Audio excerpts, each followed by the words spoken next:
একেবারে নতুন নিয়মে হ্যাপি নিউ ইয়ারের ইউনিক ডিজাইনের পোস্টার আপনি কীভাবে তৈরি করবেন সেটি আমি দেখিয়ে দিচ্ছি এই ভিডিওর মাধ্যমে। পুরো ভিডিওটি দেখবেন আর আমার একটা নতুন পেজ একটা ফলো দিয়ে রাখতে পারেন এরকম নতুন নতুন ভিডিও পাওয়ার জন্য। ওকে, চলুন দেখে নেওয়া যাক কীভাবে আপনি হ্যাপি নিউ ইয়ারের পোস্টার তৈরি করবেন। ওকে, প্রথমে গুগল প্লে স্টোরে একটা ট্যাব দিবেন, ছোট্ট একটা অ্যাপ্লিকেশন লাগবে।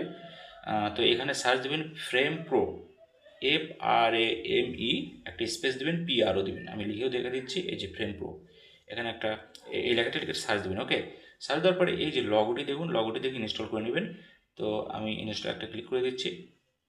ওকে, ইনস্টল হওয়া পর্যন্ত ওয়েট করবেন। তো ইনস্টল হয়ে গেছে, এখন ওপেন একটা টাচ করে দিবেন। এই যে লগোটি দেখুন, ওপেন একটা টাচ করে দিলাম। ওকে, টাচ করে দেওয়ার পর অ্যালাউ যদি চাই অ্যালাউ করে দিবেন, আর যদি অ্যাড আসে অ্যাডটা দেখে নেবেন।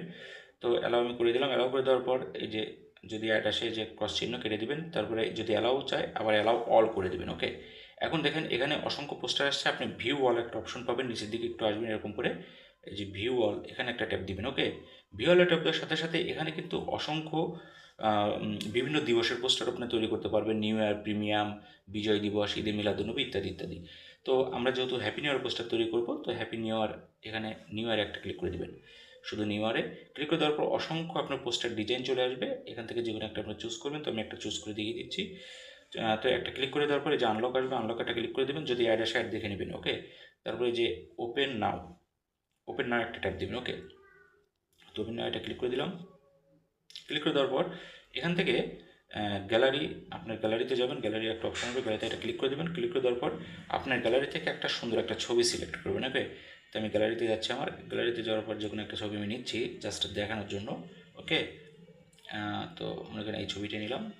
ওকে, তো ছবিটা নেওয়ার পরে যে উপরের দিকে দেখেন টিকমার্ক আছে, এখানে একটা ক্লিক করে দেবেন। ওকে, এখানে ক্লিক করে দেওয়ার পর ছবিটা আপনি সুন্দর করে এবং চাপ দিয়ে ধরবেন, ধরে ক্রপ করতে পারবেন, অর্থাৎ যতটুকু আপনার দরকার ততটুকু আপনার সিলেক্ট করতে পারবেন, চাপ দিয়ে ধরে এরকম উপর নিচ করতে পারবেন। ওকে, তো আমি বসিয়ে দিলাম, এরকম থাকার পরে যে ডান অপশন আছে উপরে, এখানে একটা ক্লিক করে দেবেন। ওকে, এখানে ক্লিক করে দেওয়ার পর এখান থেকে একটু খেয়াল করুন, যে ছবিটা আমরা নিয়েছি সেই ছবিটা কিন্তু মিডিলে আছে। আপনি চাপ দিয়ে মিডিলে ধরবেন, এই যে চারপাশে দাগ চিহ্ন আছে, ধরে এরকম এরকম করে আপনি দেখবেন ছবিটা, এই যে গ্যাপ আছে গ্যাপে বসিয়ে দেবেন, এই যে গ্যাপ। ওকে, ছবিটা গ্যাপে সুন্দর করে বসিয়ে দেবেন। ওকে, ছবিটা কিন্তু আপনি বড় ছোট আঁকা পাকাও করতে পারবেন।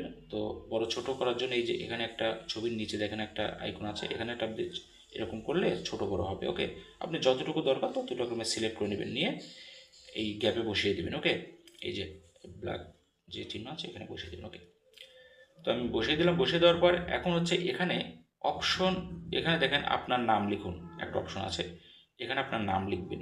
আর নিচে দেখেন ঠিকানা এবং পদবি আছে, প্রথমে নাম লিখবেন। তো এখানে একটা ট্যাপ দিয়ে দেবেন। ওকে, তো আমি ক্লিক করে দেবেন। ক্লিক করে দেওয়ার পরে এখানে আপনার নাম লিখুন, চলে আসছে।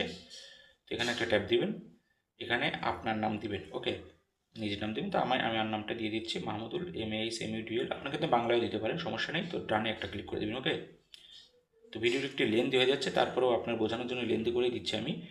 তারপর নিচে দেখেন পদবি অথবা ঠিকানা লিখতে বলছে, তো আপনি আপনার ঠিকানাটা দিয়ে দেবেন। তো আমার ঠিকানাটা আমি লিখে দিচ্ছি, তো আমার অফিসের ঠিকানাটাই আমি দিচ্ছি। এখানে একটা ট্যাপ দিবেন, ট্যাপ দেওয়ার পরে এখানে দিবেন আপনার ঠিকানা। তো আমার ঠিকানা আমি RRS and PRC, Ishwardi, Pabna. Done. Okay, তো দেখেন একটু খেয়াল করে, যে উপরে নাম, নিচে কিন্তু পদবি অলরেডি চলে আসছে। তো এখন আর কোনো কাজ নেই, এখন যে উপরে সেভ আছে, সেভে একটা ক্লিক করে দেবেন। সেভে ক্লিক করে দেওয়ার সাথে সাথে এইটা সেভ হয়ে আপনার মোবাইলের গ্যালারিতে চলে যাবে, তখন আপনি কিন্তু যে কোনো আপলোড